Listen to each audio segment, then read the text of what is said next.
Hey everyone, it's Brandon from All American Thrills here. We're at Knoebels for our third Impulse construction update. As you know, Impulse is a steel roller coaster here at the park that's currently under construction.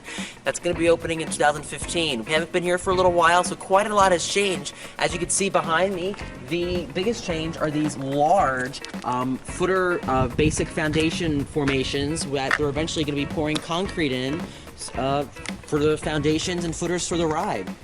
So just imagine steel rising up right here where we're standing.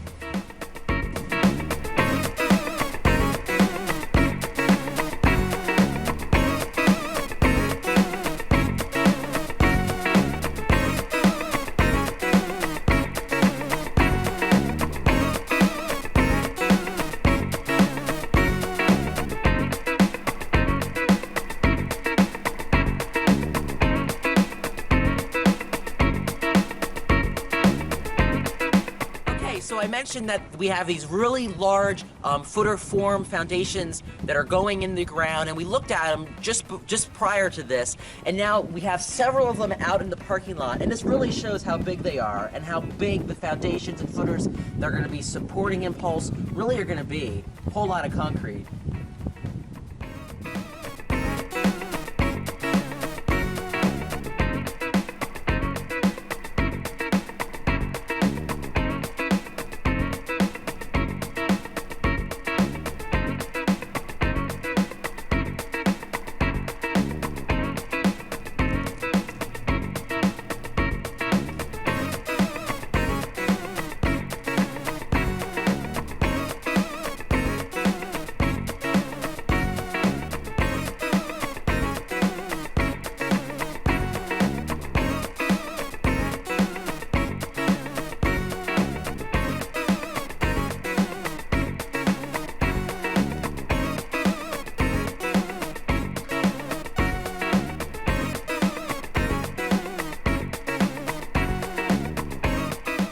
Okay, so that wraps up our latest Knoebels Impulse construction update. Thank you so much for watching. For more updates, make sure you like us over on Facebook and follow us over on Twitter and Instagram so you can get the latest updates whenever we put a new one out. Thanks for watching. We can't wait to continue watching the progress here on Impulse at Knoebels. See you, everyone.